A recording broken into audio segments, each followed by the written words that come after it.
আসসালামু আলাইকুম রহমতুল্লাহ। সংবাদে স্বাগত জানাচ্ছি আমি আতিকুর রহমান অমিরাজ। শুরুতে জানিয়ে দিচ্ছি আন্তর্জাতিক অঙ্গনের আজকের প্রধান প্রধান শিরোনামগুলো। ইরানের বিরুদ্ধে পরমাণু অস্ত্র ব্যবহারের সম্ভাবনা নাকচ করলেন মার্কিন প্রেসিডেন্ট ডোনাল্ড ট্রাম্প। ওমান উপসাগরে যুক্তরাষ্ট্র জব্দ করার চেষ্টা ব্যর্থ, আইআরজিসির কড়া পাহারার নিরাপদ বন্দরে পৌঁছালো ইরানি জাহাজ এবং তেহরানের আকাশে সন্দেহভাজন লক্ষ্যবস্তু, আকাশ প্রতিরক্ষা ব্যবস্থা সক্রিয় করল ইরান।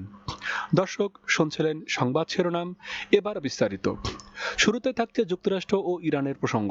ইরানের বিরুদ্ধে পরমাণু অস্ত্র ব্যবহারের সম্ভাবনা নাকচ করে দিয়েছেন যুক্তরাষ্ট্রের প্রেসিডেন্ট ডোনাল্ড ট্রাম্প। এর আগে দেশটিতে ধ্বংস করে দেওয়ার মতো ভয়াবহ হামলার হুমকি দিলেও এবার সেই কঠোর অবস্থান থেকে সরে এলেন তিনি। গতকাল বৃহস্পতিবার হোয়াইট হাউসে সাংবাদিকদের সঙ্গে আলাপকালে ট্রাম্প স্পষ্ট জানিয়ে দেন, কোনো অবস্থাতেই পরমাণু অস্ত্র ব্যবহার করা উচিত নয়। বিশ্বব্যাপী কেউ যেন কখনো কোনোভাবেই পরমাণু অস্ত্র ব্যবহার করতে না পারে সেটি নিশ্চিত করার উপরেও জোর দেন মার্কিন প্রেসিডেন্ট।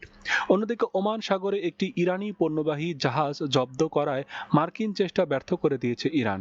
ইরানের ইসলামী বিপ্লবী গার্ড বাহিনী আইআরজিসির নৌ ইউনিটের কড়া পাহারায় চালবাহী এই জাহাজটি অবরুদ্ধ হরমুজ প্রণালী পেরিয়ে নিরাপদে বন্দরে পৌঁছেছে।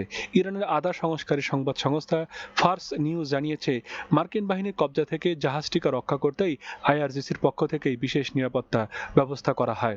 এদিকে যুক্তরাষ্ট্র ও ইসরায়েলের সঙ্গে চলমান উত্তেজনার মধ্যেই ইরানের রাজধানী তেহরানের আকাশে প্রতিরক্ষা ব্যবস্থা সক্রিয় করা হয়েছে। গতকাল বৃহস্পতিবার শহরের আকাশের লক্ষ্যবস্তু শনাক্ত হওয়ার পরেই এই পদক্ষেপ নেয় কর্তৃপক্ষ। মেহের নিউজ ও নূর নিউজ জানিয়েছে, রাজধানীর বেশ কয়েকটি স্থানে প্রতিরক্ষা ব্যাটারিগুলো সন্দেহভাজন লক্ষ্যবস্তু প্রতিহত করতে কাজ শুরু করেছে। তবে এই হুমকির ধরন বা উৎস সম্পর্কে কর্তৃপক্ষের পক্ষ থেকে বিস্তারিত কিছু জানানো হয়নি। এখন পর্যন্ত কোনো হতাহত বা ক্ষয়ক্ষতির খবর পাওয়া যায়নি। উদ্ভূত পরিস্থিতিতে ইরানের আকাশ প্রতিরক্ষা ব্যবস্থাকে সর্বোচ্চ সতর্কতা রাখা হয়েছে। এই ছিল আন্তর্জাতিক সংবাদ। এতক্ষণ থাকার জন্য ধন্যবাদ। পরবর্তী সংবাদ দেখার আমন্ত্রণ রইল। ভালো থাকুন।